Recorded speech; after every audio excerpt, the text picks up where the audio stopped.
হ্যাঁ দেখো তো এই সংখ্যাটা তোমরা চিনতে পারছো কিনা, ঠিক আছে 634 মাইনাস 436। হ্যাঁ এটা আমি সমাধান করবো মাত্র 2 সেকেন্ডে। দেখো এটা ম্যাজিক একটা অঙ্ক আর ম্যাজিক সংখ্যা, ঠিক আছে। এখানে দেখো 6 কমন 4 কমন, এখানেও দেখো 4 কমন 6 কমন, তাহলে এখানে 3 কমন 3 কমন, সিম্পল ব্যাপার তাই না। হ্যাঁ এটা দিয়ে একটা ম্যাজিক হবে। তো তুমি কি করবে ফার্স্টে দেখো এখানে এই যে এখানে তুমি কি করবে ফার্স্টে এই 6, এই যে 6 নামলো, এই 6 আর এই -4 তুমি কি করবে মাইনাস করে নেবে, ঠিক আছে। সমান সমান কত আসবে 2 আসবে, ঠিক আছে। এটা তো 6 কমন আর এটা তো 6 কমন, এটা তো 4 কমন, এটা তো 4 কমন, এটা তো 3 কমন, এটা তো 3 কমন, ঠিক আছে।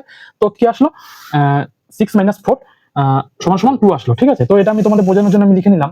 তারপর তুমি কি করবে দেখো, তারপর তুমি কি করবে এই দেখো 634 মাইনাস 436, এটার তোমার মাইনাস কত হবে বলো তো, এটা হবে 198, ঠিক আছে। এটা মাইনাস হবে 198। তাহলে 198 এর পূর্ণবর্গ কাছাকাছি সংখ্যা কত 200 হলো, 200 হলো। এবার তুমি কি করবে দেখো এই যে 200 আছে, আমি 200 বের করলাম, এটা লজিক ট্রিক্স, ঠিক আছে। 200 মাইনাস কি করবে এবার তুমি এই 2, এই যে আমি লিখেছি না 6 - 4, এই 2 তুমি এখানে বসিয়ে দেবে, ঠিক আছে। বসিয়ে দেওয়ার পর তুমি কি করবে এবার সমান সমান করে সাবট্রাকশন কত হবে 198। দেখো এটাই কিন্তু অ্যান্সার। হ্যাঁ এটাই কিন্তু অ্যান্সার, মাত্র আমি করলাম 2 সেকেন্ডে, ঠিক আছে। তিনটে সংখ্যা আছে, তিনটে সংখ্যা টোটাল কমন আছে। তো প্রথমে কি করবে 6 - 4 কমন দিয়ে নেবে, ঠিক আছে। 2 আসলো।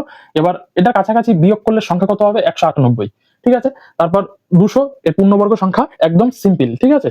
তারপর এই 200 থেকে মাইনাস এই 2 যে আমি মাইনাস করে পেয়েছি, এই 2টা তুমি লিখে দেবে, সমান সমান 198 চলে আসবে, ঠিক আছে। তো ভিডিওটি কেমন হলো অবশ্যই কমেন্ট বক্সে জানাতে হবে। যদি ভালো লেগে থাকে তাহলে লাইক এন্ড সাবস্ক্রাইব করতে কিন্তু ভুলবেন না, ঠিক আছে। অবশ্যই আমাদের সাথে থাকুন এবং যুক্ত থাকুন। থ্যাঙ্কস ফর ওয়াচিং, ধন্যবাদ।